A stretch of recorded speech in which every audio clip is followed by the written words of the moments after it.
Okay, so we start off with slope fields, just filling in uh, the points. The only time that you don't put anything for a slope field if something ends up giving you a 0 in the denominator. We don't do a vertical line, we just leave it empty. So everything is either a slanted line or if it's slope 0, like 0/10 or 0/4, then there will be horizontal lines. But if it's like 10/0 or 8/0, anything with a 0 in the denominator, you leave it blank. You don't do a vertical line or you don't put anything in that space.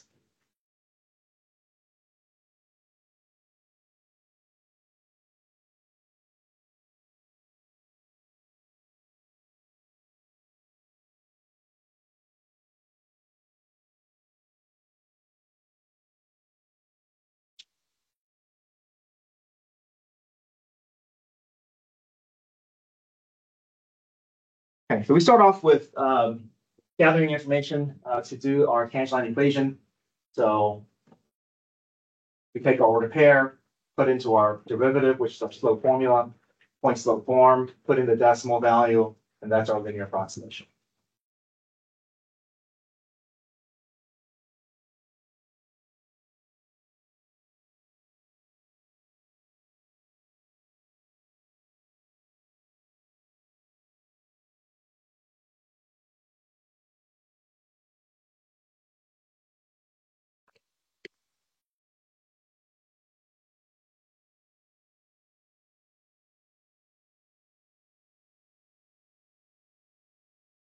For part C, we know we're trying to solve our differential equation, but we have to get everything lined up nicely. So we start off by cross multiplying.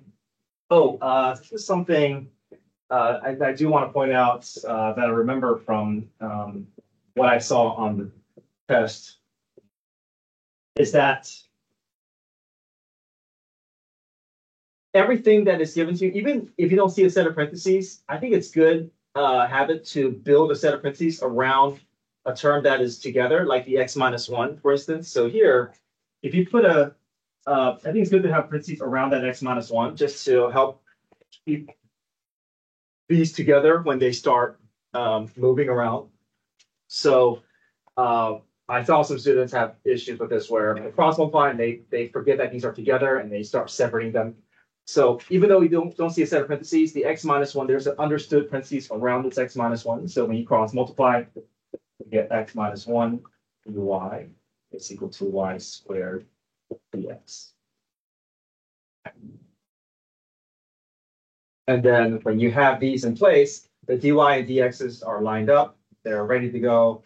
Nothing else needs to be moved for these two. But we do have something out of place. The x-1 and y squared are both out of place. So they're going to end up having to divide over to the other side in the denominator. And so that leaves us with dy over y squared and then dx over x-1. We have to kind of look at the problem to decide, okay, what rule am I going to use for each of them? The right side is use substitution, natural log, but the left side, notice this y squared in the denominator. This is not natural log. This is power rule. So we got to bring that y squared up to the top, get it ready for power rule. Then we apply power rule. The right side is 1 over u du, which is natural log absolute value of u. So this is where we need to be before we start thinking about solving for y and solving for c. But at that stage, we're done with the calculus. All the dy, dx's drop out. The integral drops out. We just have our antiderivative with r plus c.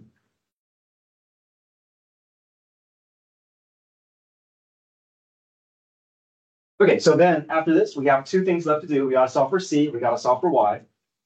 So I just decided I was going to solve for c first. It should come out pretty clean. So I plugged in the 2 first for x and 3 in for y. Natural log of 1 is 0. That's nice. So I'm just left with c equals -1/3. So I have -1 over y is equal to natural log of x minus 1 minus 1/3. So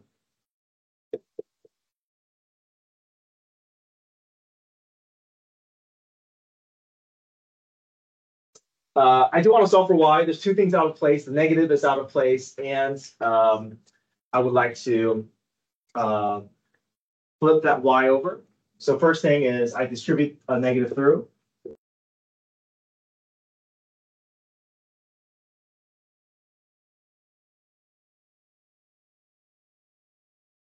And then I want to flip that y. But again, just like yesterday, I talked about how if we want to flip that y, we can't just flip these individually because there's a plus sign in between.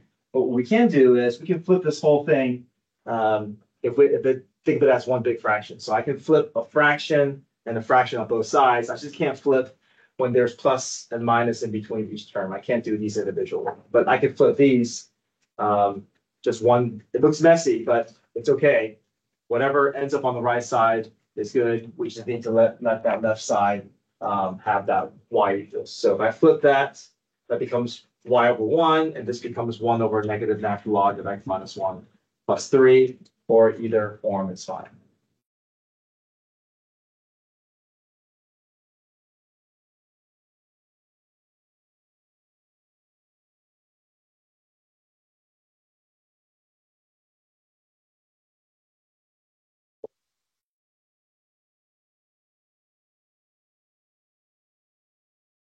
Any questions here?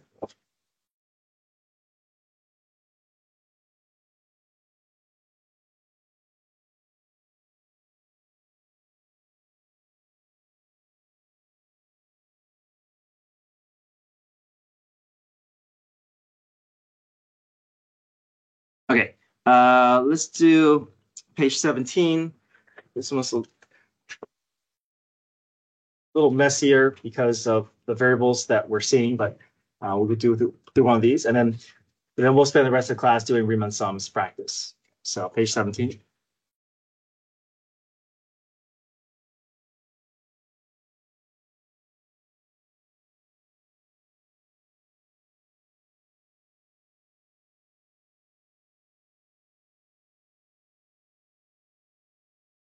So we have a large vat, a large container initially filled with salt water solution. A solution with higher concentration of salt flows in the vat, and solution flows out of the vat at the same rate. The number of pounds of salt in the vat at time t minutes is modeled by function a that satisfies the differential equation dA dt. At time t equals 10 minutes, the vat contains 50 pounds of salt. Write an equation for the line tangent to the graph of a at t equals 10. Use the line tangent to approximate the number of pounds of salt at 12 minutes. So we're going to build our tangent line equation, but we don't see our normal variables of x and y, but we do see that t and a will represent our x and y. So if you ever see variables that's not x and y, and it's a word problem, it'll be t and something else. T is your x, and whatever the other variable is your y. So our order pair, we know that at time t equals 10, there's 15 pounds of salt. So a, uppercase A represents the number of salt, so amount of salt, pounds of salt. So 10 comma 50 is our order pair. And we can plug that 50 in for dA dt to get our slope. And then we'll do point slope form. But instead of y sub 1, y minus y sub 1 is now going to be in terms of a minus a sub 1. So we just have to make a slight adjustment in terms of our variables, but maybe it's helpful just to write what you know is recognizable and then just make a slight adjustment so that the variables are fitting our problem. So we'll say a minus a sub 1 is equal to m times t minus t sub 1.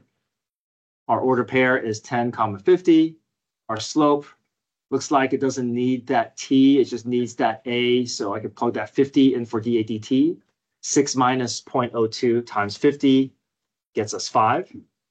So we have our order pair, we have our slope, point slope form, get a by itself.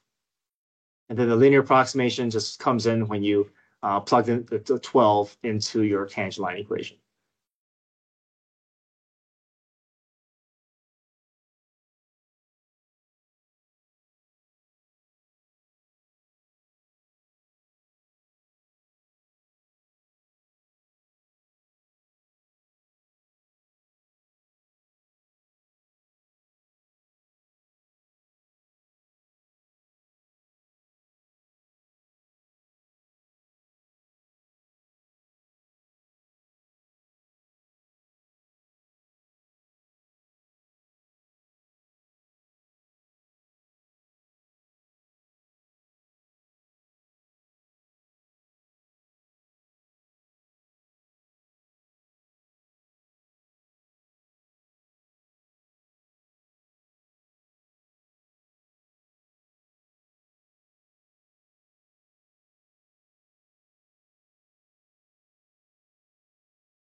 Okay, any questions with part A? Part B says show that A of t satisfies the differential equation dA dt with initial condition A of 0 equals, A of 10 equals 50. So what they want us to do is they want us to see the connection between A of t and dA dt. We know dA dt is the derivative. A of t is the original function. So if we can somehow show that these are coming from the same function, so why don't we do this? Let's find the derivative of this, and that should get us to our dA dt level. And then once we get our A prime, we should be at the same level, and we just have to show that these are somehow the same. So if you remember, the rule for e to the u is e to the u times u prime. So we'll find the derivative, A prime. And once we find A prime, let's see if we can find a way to get these to look the same.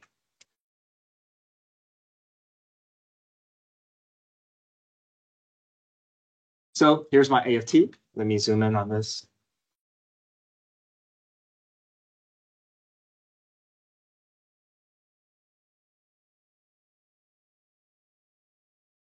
So there's my A of t. My derivative is e to the u times u prime. Well, 300 goes to 0. That's a constant. And the 250 is the coefficient, so that's going to stay. And e to the u becomes e to the u times u prime. And u prime is the derivative of this exponent, which is only just going to be that negative 0.02. If I clean this up, I get 5e to the 0.2 minus 0.02t. This doesn't quite look like the dA dt yet. But what I can do is I can go to my dA dt and replace A in terms of what I have here. So I'm making a substitution, replace A in terms of that. And if I clean this up, I should be able to get them to look the same. So, yeah, so that's our goal. I just wanted to show, these look very different from each other. But after I find the derivative and after I make a substitution, I should be able to get them to line up to look. They're different, slightly different notation, but they both represent the derivative of A with respect to t.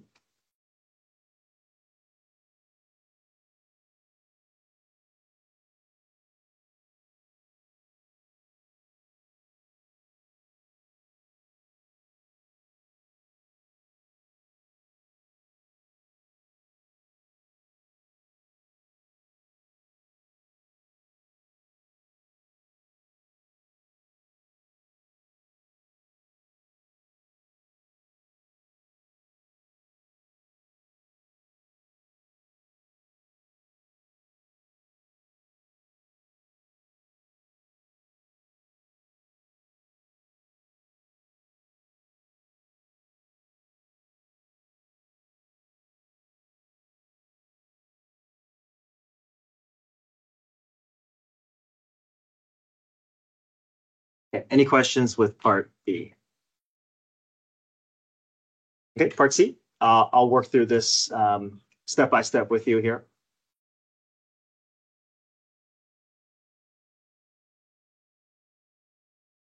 The flow of solution into the vat is stopped and the solution is drained. The depth of solution is modeled by function h, which satisfies the differential equation dH dt equals negative k root h, where h is measured in terms of meters.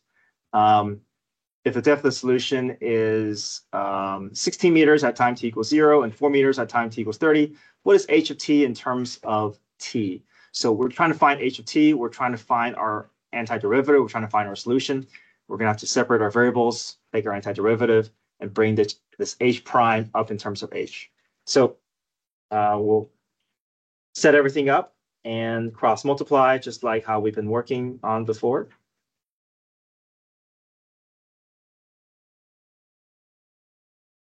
Let me force that right side to look like a fraction so I can match up my diagonals. And we're going to cross multiply. Again, we don't see variables that are as familiar as x and y, but we see variable t. So t is going to be our independent variable, and h is our dependent variable. You may be thrown off by k, but k is just a constant. So you'll treat k like you would a 3 or 2 or 5. It's just going to go on the right side eventually. Just think of it as some number that we're eventually going to find. Okay, so cross multiply.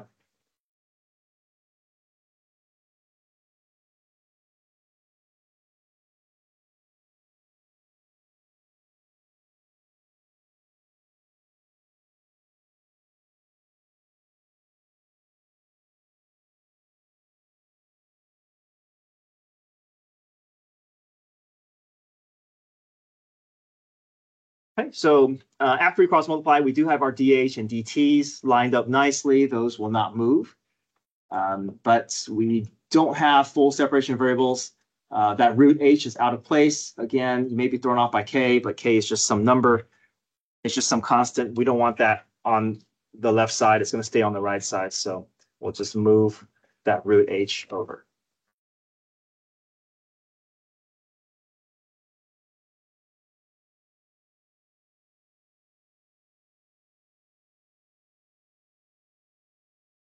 Okay, so you may be seeing this h in the denominator thinking maybe this is natural log, but remember, we only do natural log if our variable is raised to the first power. This is raised to the 1/2 power.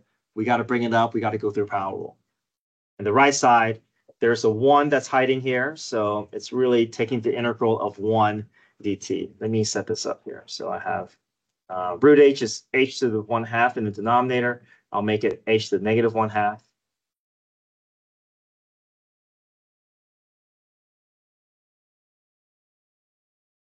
So this is what we're ultimately wanting to set up before we take our antiderivative. The right side is power rule. Left side is also power rule.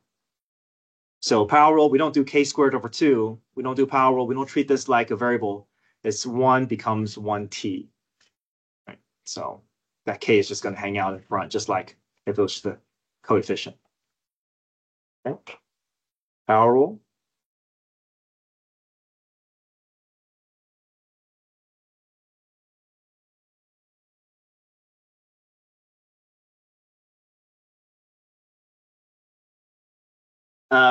If I flip that 1/2 up, that becomes 2. So 2h to the 1/2 is equal to negative kt plus c.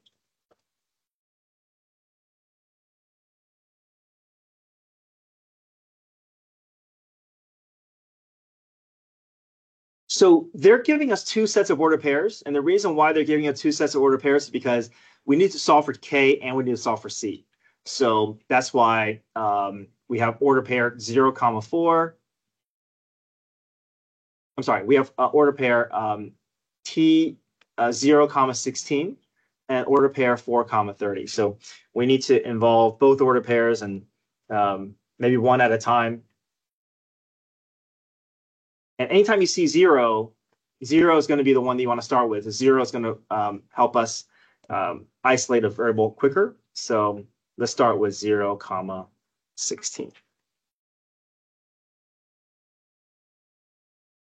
So 0 plugs in for t, 16 plugs in for h.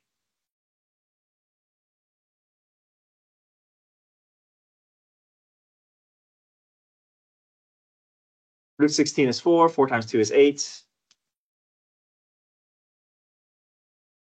C equals 8. So now I'm going to go back, update my equation, and then use my other order pair to see if I can solve for k.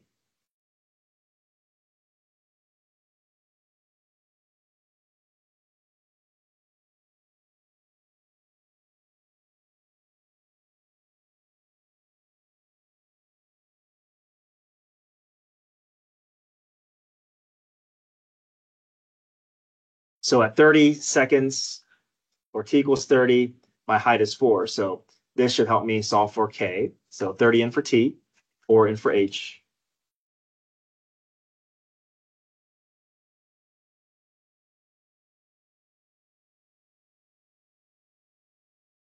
Two times 2 is 4. 4 minus 8 is negative 4.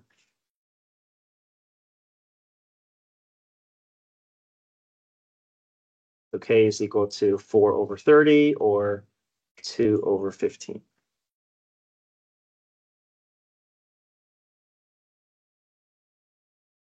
Okay, so I'm going to go back and replace k with 2/15, and my final task is to figure out how to solve for h.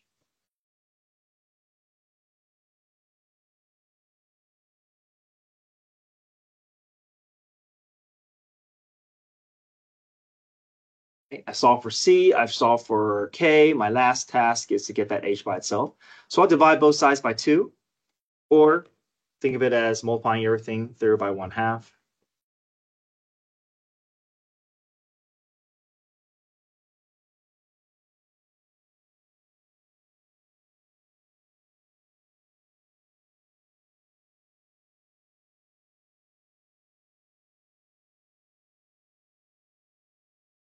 Finally, we can square both sides to get that root h to go away or become h.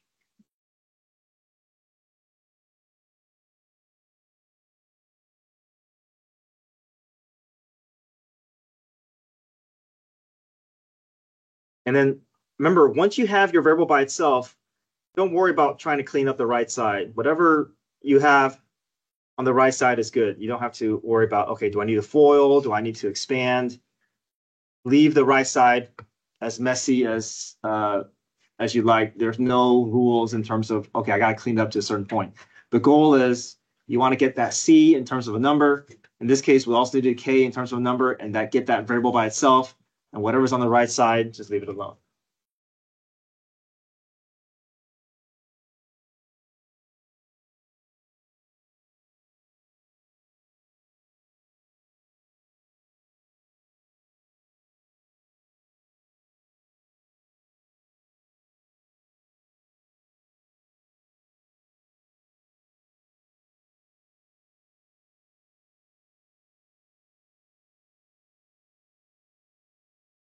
Okay, page 18.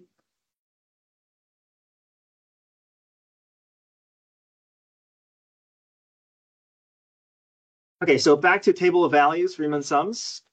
Approximate m double prime of 6. So you're going to start off with slope, pick 2 points, find slope.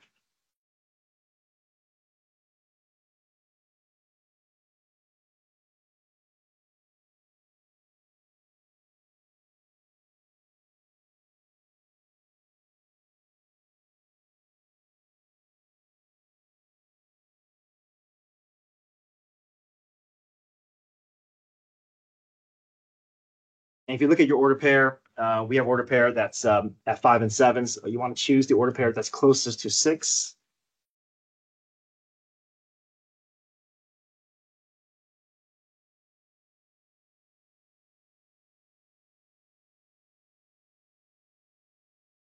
So on Saturday before Mother's Day, the drugstore has a large selection of greeting cards for sale between t equals 0 and 10 hours. The number of cards on the shelf at time t hours is changing at a rate of m prime, measured in cards per hour. The function m is twice differentiable, and m of 7 is 44. Approximate m double prime of 6. So we can do change in cars per hour divided by the number of hours that's passed. So that gives me 2 over 2, and our unit of measure is cars per hour squared.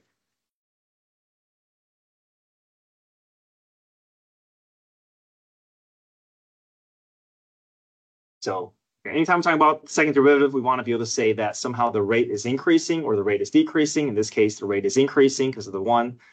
So the rate at which cars left on the shelf is increasing at a rate of 1 cars per hour per hour.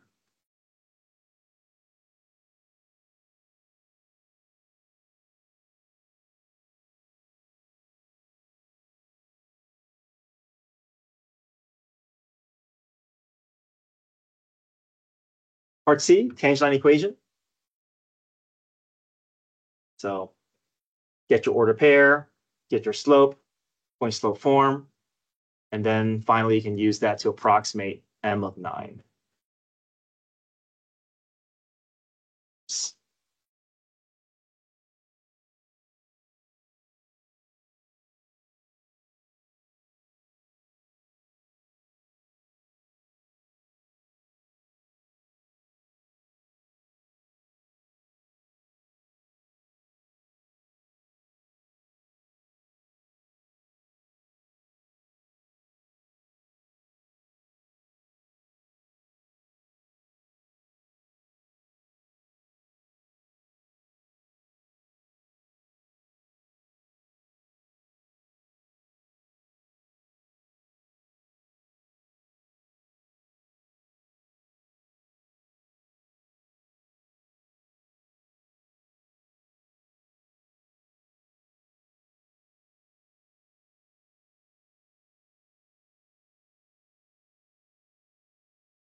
So the order pair that they provide for us is 7 44s. At that time, t equals 7. There's 44 cards left on the shelf. The slope m prime of 7, that's from our table. That's negative 12. Typically, we do x's and y's, but we know we can adjust our tangent line equation to represent a t and m. So we create our tangent line equation, and then we can put that 9 once we get that m of t ready to go.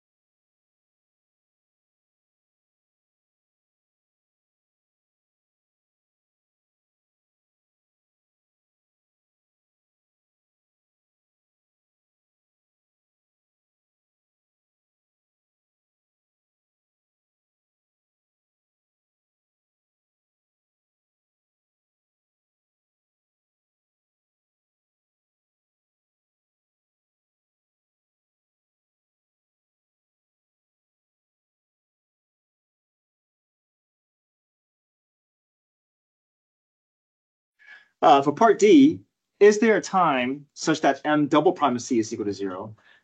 It'll be great if there was an m double prime table, then we can just do IVT and look for a value below and above, but we don't have that. So we can't do IVT. So our next option is probably mean value theorem.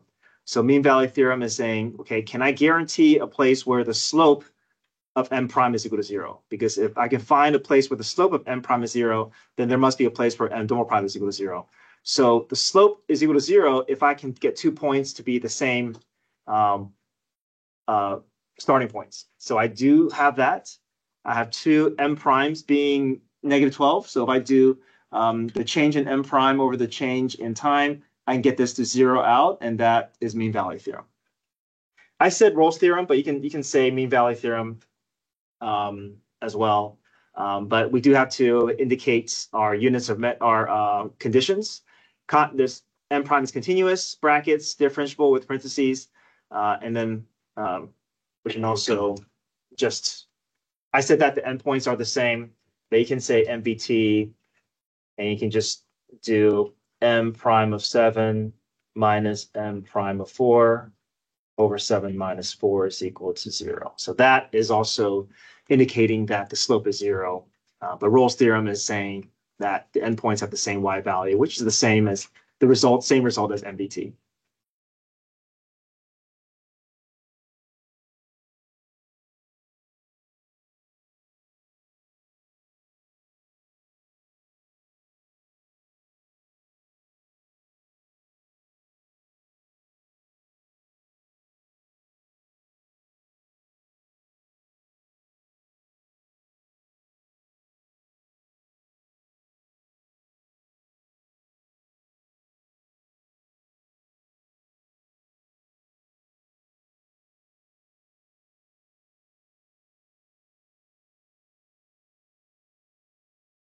Okay, so there's two ways that you can write this. You can say Rolle's theorem above here, or you can say by mean value theorem and just find the slope. But either would be fine.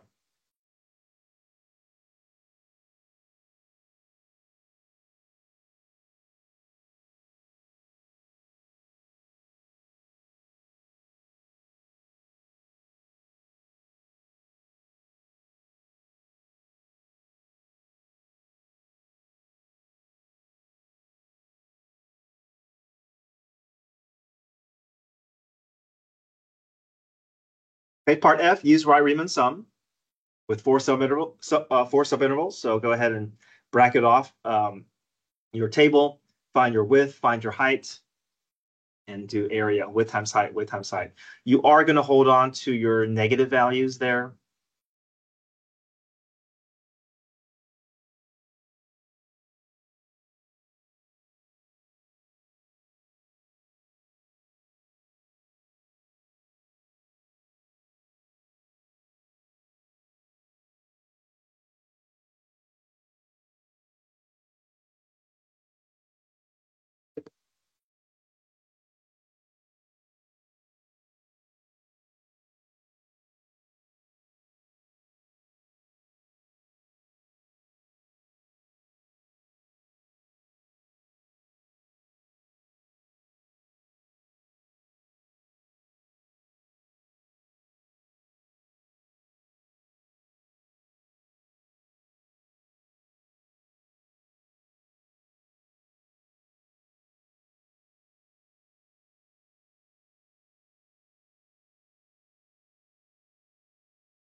And then part G is U substitution.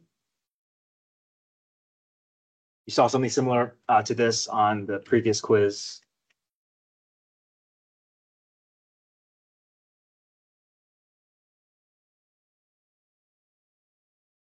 So m prime is in terms of cars per hour. So after we take our integral, then this is now going to rise up to be in terms of number of cars. So this negative 84 cards tells us that over the 7-hour period, 84 greeting cards have been sold or have been removed, taken off the shelf.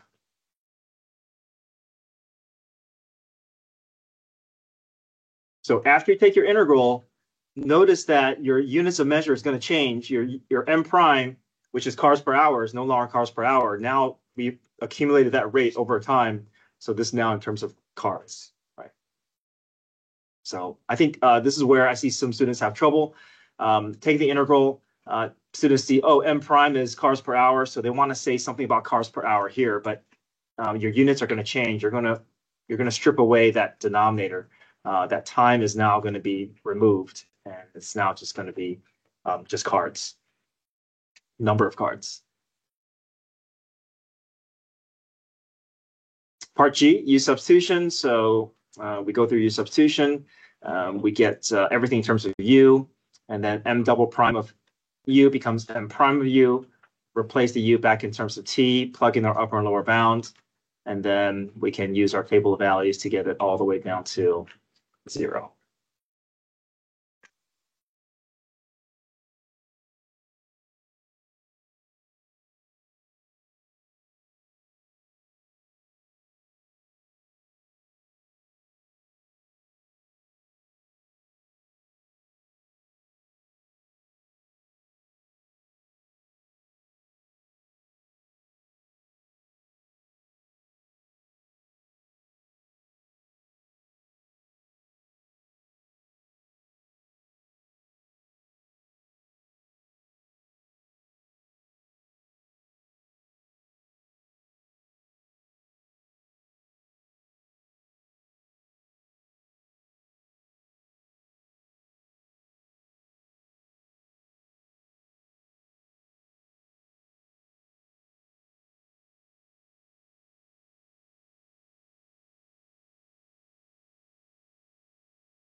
Okay, so your homework due tomorrow, page 13 through 20. We've done a lot of it, so you just have to kind of I think there's maybe two or three problems that you have to finish working on. Tomorrow we have one more day to practice through different equations and Riemann sums, and then Thursday is your quiz. Okay. Come get your phones.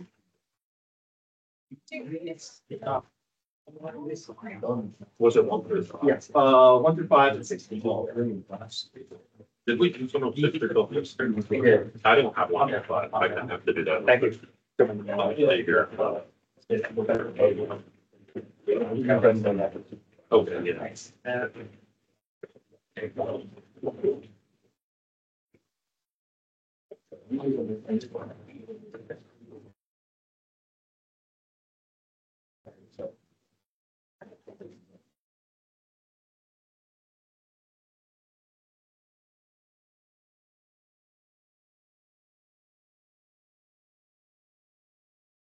Sure.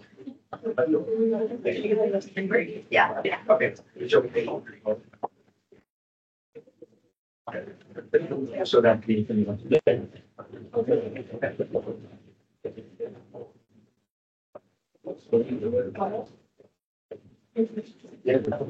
I'll bring you 1 through 20 tomorrow. Okay.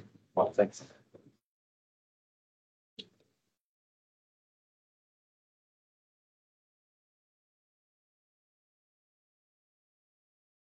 Okay, great. Okay, thank you.